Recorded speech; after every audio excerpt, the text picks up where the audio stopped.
is Briana Episcopia, and I'm the Infection Prevention Director at NYC Health and Hospitals, Kings County.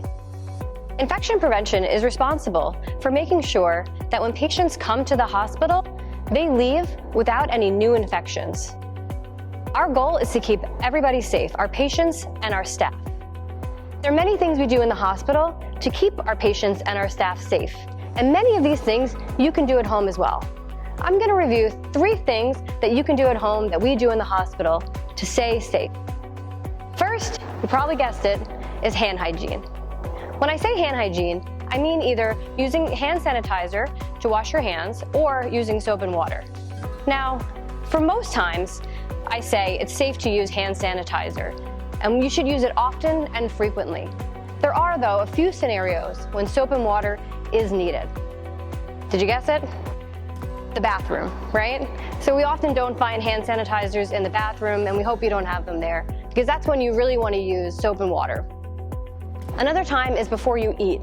Really, anytime your hands are going to go to your mouth, you want to make sure that you're using soap and water to wash your hands.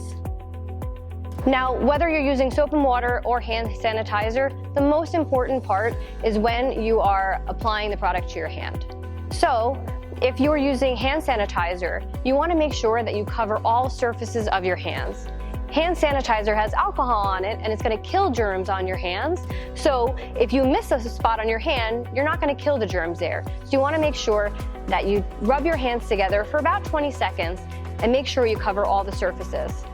Now, when you're washing your hands with soap and water, similarly, you're going to apply friction and lather to your hands for 20 seconds. So those germs are getting off your hands with those bubbles, really grafting onto the germs, and you're going to rinse them away in the sink. So you want to make sure that you apply even friction and pressure to all surfaces of your hands. Make sure you get in between your fingers, around your thumbs, and your wrists. The second thing I'm going to talk about is PPE, or personal protective equipment. So in the hospital, we often use masks, gowns, and gloves. Now, you may not use, gowns and gloves and masks every day, but there are some scenarios when you can use them. So masks are very good, particularly during respiratory season, or when there's a lot of, when there's flu going around, or if there's COVID outbreaks, you want to make sure that you're wearing a mask to either protect yourself, so you can use one when you're using public transportation, or any time that you're going to be in a large public gathering that's indoors. Outside, generally we say the mask maybe wouldn't be as required, right, when you're in that fresh air. But any kind of close, crowded areas, a mask may be appropriate. Gown and gloves are a little different. Anytime you would use gloves, you want to make sure that you wash your hands before you put the gloves on and after you take them off. So an example that I can think of when I would use gloves outside of work would be maybe changing my baby's diaper. Now, I wouldn't use them for routine changing of a diaper. However, if my child had diarrhea, that may be a time when I would wash my hands, wear gloves to change the diaper, remove the gloves, wash my hands. That way I don't spread it to other family members. The third and last one is immunizations, your vaccines. So I recommend that you make sure you're up to date with your vaccines. There's different ways to do this, right? So if you receive vaccines outside of the country, what you can do is you can go to your doctor and have a blood test, and they can actually draw your blood and see what you're immune to and what you're not.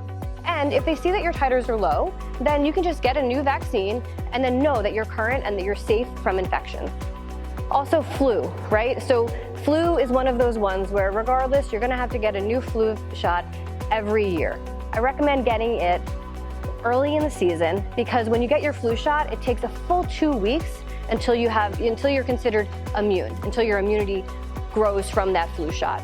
So depending on the season, we usually say like by October, right? That you want to make sure that you get your flu shot.